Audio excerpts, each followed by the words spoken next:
If you haven't seen any of these videos yet, there may be one coming to your feed very soon because AI acceleration super PACs are paying TikTok influencers $5,000 per video to stoke fears about losing to China, all in an attempt to stop any regulation of AI. And weirdly, they seem to have started out by targeting TikTok mums. As a busy mom and content creator, I rely on AI to handle tasks while I'm out at dance recitals and school functions with my kids. Whether it's generating captions or enhancing visuals, AI lets me focus on what matters most.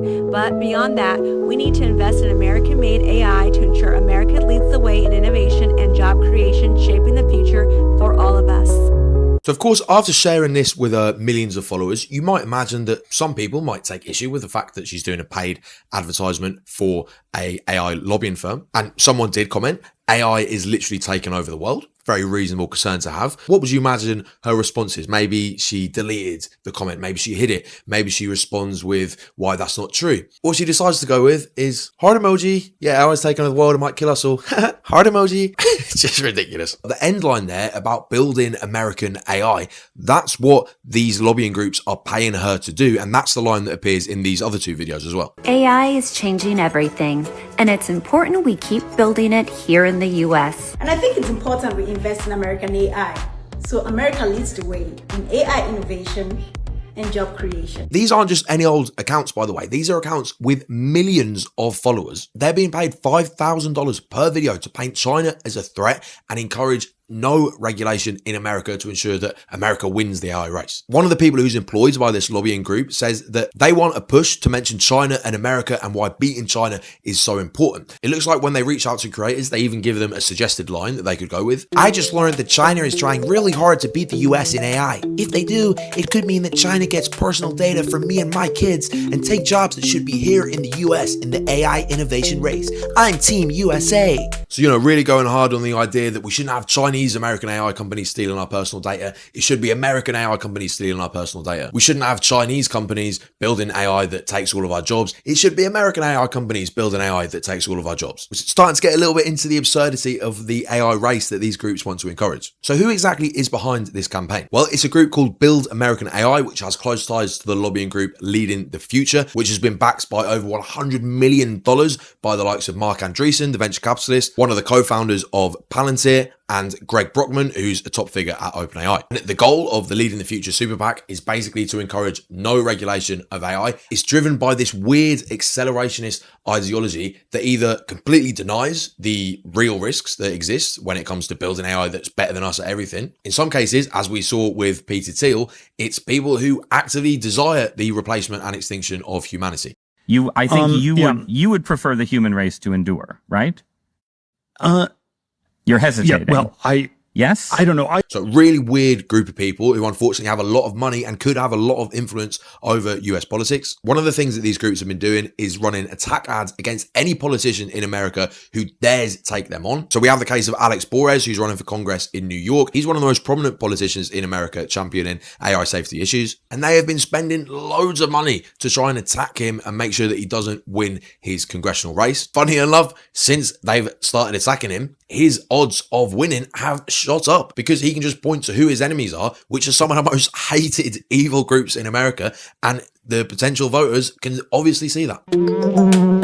It seems like most of the time, evil billionaires and their groups usually at least are quite competent. They're quite good at what they do. But Build American AI in this campaign, they made the very stupid mistake of asking the journalist Taylor Lorenz to take part in this campaign. That's the only reason that she found out about the existence of this dark money campaign, and that's why she wrote the article about it. If they hadn't asked her to participate in this, it would still have gone completely unnoticed. Their shadiness and deceptive tactics just know no bounds. They spent hundreds of thousands of dollars on a campaign to try and build this grassroots support, which is essentially fake and non-existent, because every poll we've had shows that people hate this accelerationist ideology and they don't like these groups. Only 5% of Americans support the current status quo of really fast, unregulated AI development, and that's what these accelerationist weirdos support. And 73% want robust regulation. And in fact, OpenAI, who are linked to these groups,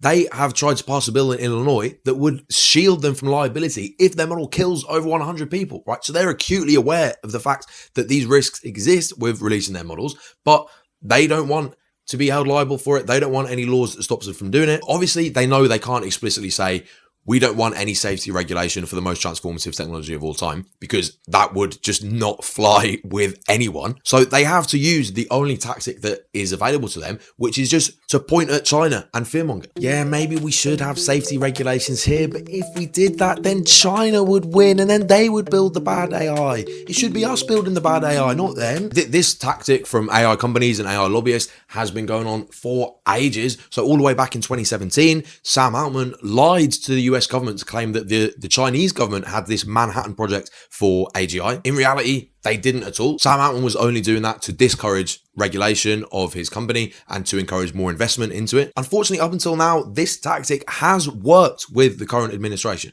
So this is summed up very well in this quote. There's an open secret in DC. Attach the word China to anything and you can get it done. But a lot of this race against China narrative just doesn't match up with reality. First of all, China's capacity to build cutting-edge AI chips is years behind America's. A huge reason for that is that the Dutch company ASML, which currently has a monopoly on one of the key parts of AI chip manufacturing, they have been blocked from selling their extreme ultraviolet lithography machines to China, and that completely destroys China's capacity to build competitive AI chips themselves. Secondly, where China has succeeded with models like DeepSeek's R1, allegedly a large part of that success comes from using GPT-4's outputs to train their model. So they're piggybacking off of the success of American companies. And so if they continue in that same vein, they don't really pose a threat of racing far ahead of American AI models. So this race narrative just doesn't really hold up. What makes it even more ridiculous is that some of the figures that have been pushing this, like Trump's former AI czar, David Sachs, they convinced Trump to lift the ban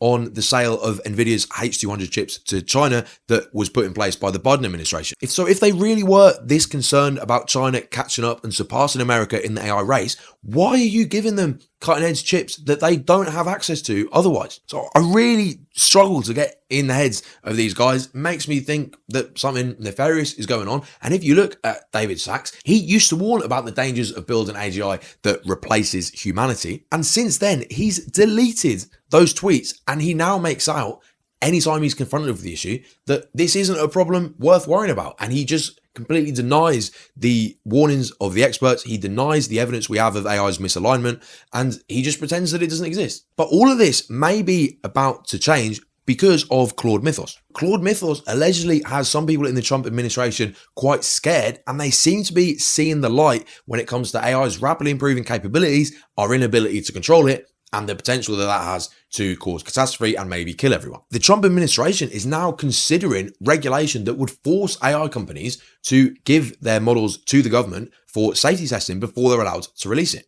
This is something that China already does, and this is something that Labour in the UK promised they would do in the election, but they haven't done yet because they want to align with American AI policy. They could have aligned with American AI policy by just doing what they said they were going to do, and now we're going to find ourselves behind America, who are going to have stronger AI safety legislation than we do.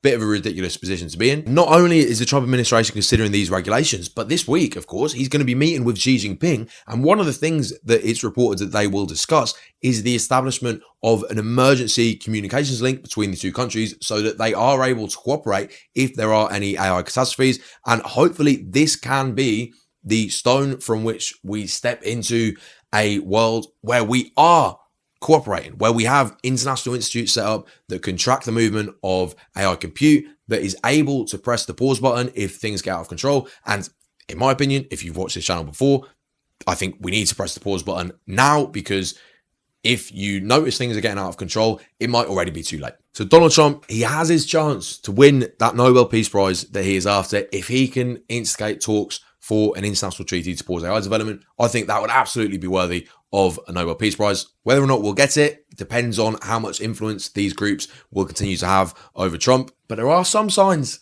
that he might no longer want to listen to them, because he can see with his own eyes the trajectory we're on. He can see with his own eyes and feel in his own heart the danger that unregulated, accelerated AI development presents to him and to his family. And he might want to stop that.